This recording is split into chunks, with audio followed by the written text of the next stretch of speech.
here's the pond we will be installing. It's actually not brand new. We had it left over. As you can see, we actually are quite familiar with these. We use quite a few of them for plants and fish. So this is going to be an older one, and it normally doesn't come with that hole, so we'll plug that. But this is the pond, and it will be going in this hole. Now this is about a little over 2 feet high. So we need to go 2 feet down, 53 inches wide, and I forget how long it is. But a pretty big hole. I've already dug. It's taken a lot of buckets of dirt.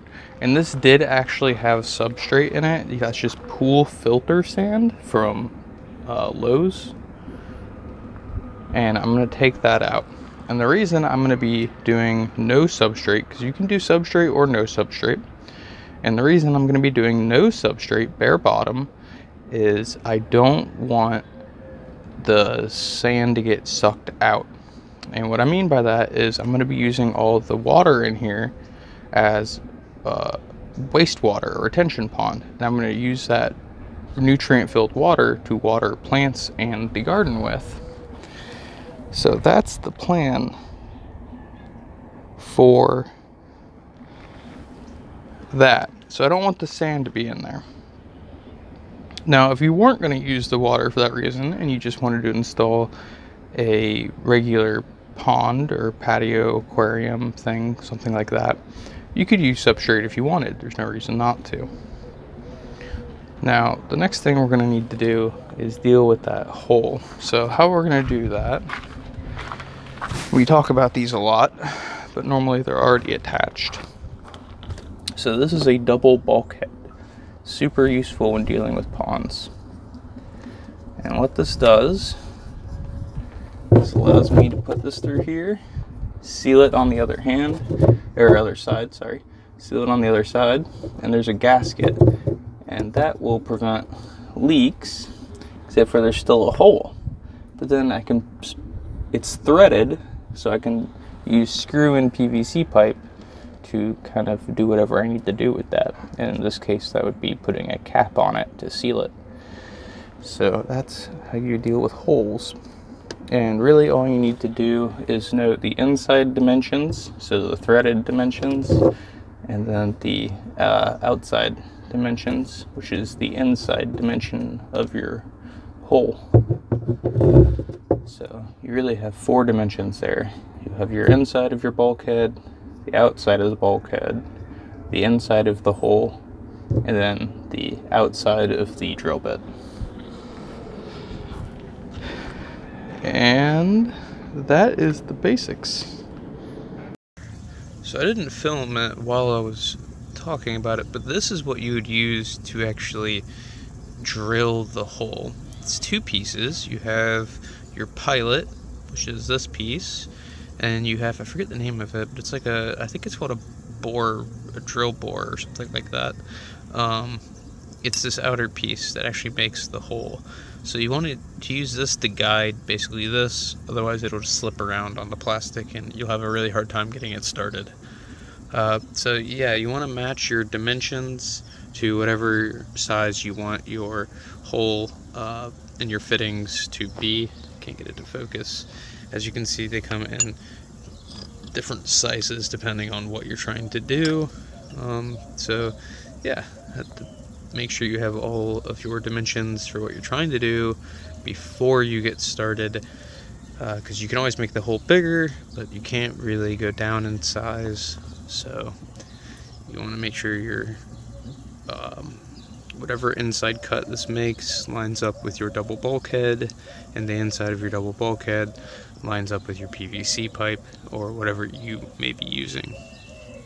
Again, only really relevant if you plan to make a hole in your pond for some reason, but that is how you do it. For example, all of ours have been done and rigged up so that they drain directly into the drain line here. Let me get a better angle here. You can see behind here, they'll have a hole and then go directly into the drain line. And don't judge me for the spider webs everywhere. I actually don't take those down because I A, want them to catch all the mosquitoes, and B, the hummingbirds collect them and actually make nests out of spider web or use it to bind other materials together in their nests. So I don't take those down because hummingbirds go back there all the time. As you can see, we have feeders up. We have a swarm of them, and then they go get all their nesting materials back there. Anyways, a little off topic, but those are what you need to drill holes in your pond. Back to the video. Well, it's been a little over a week, but I got the hole finished, removed the old pond, which is right here. It is the old 40-gallon. Set the new pond. Got it plugged for temporary with that pipe right there. And then got most of the dirt back in. And got some of the herbs from the herb garden out here, or from the grow tent out here. And now I'm working on the finishing touches. I'm just setting this quartz stone that's been gathered from the desert, and I'm taking all this quartz and I'm just setting it to surround the pond, and I think it'll be really pretty. Show you from the front here. So it has air lines running from the fish stuff in the ponds down in for aquaponics, so plants can grow in here. And this is getting all the fish wastewater, so it's absolutely full, and it's basically a gigantic aquaponic system with all of our waste running in, and then this is being used to water plants and well, just plants really. But alright, we're gonna cut and then we'll see you when it's finished. Well guys, it's been a steady project over the course of weeks, but we have basically completed the pond for now, at least to the point where it's worth showing off and saying it's mostly done. The only tech addition that we have added is the water pump connected to a hose, like a regular garden hose, so we can pump the dirty water out and water our plants. Of course, that would be optional if you want to use your water that way.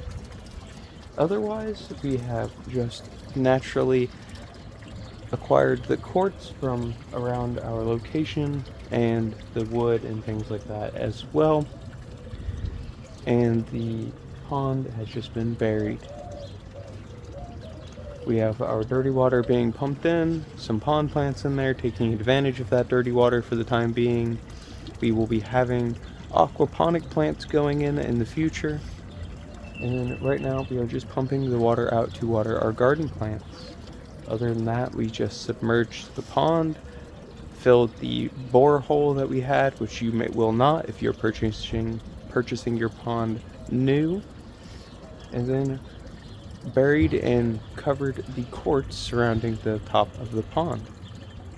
Well, I hope you guys all enjoyed the video. I know I enjoyed making it. And if you would like to support the channel, YouTube does not promote our videos or advertise them very much, so we do have our own website where we sell all of our aquarium plants and fish. If that's not your thing, you can't order because you're out of the country or something and you still want to support the channel, I actually just did write my first book, so that is an awesome way to support us as well. I think it's only like $3 on Kindle or something like that, so I will drop the Amazon link down and below there as well. Either way, I appreciate you guys all for watching. Let me know what you thought in the comments below, and I'll catch you in the next video.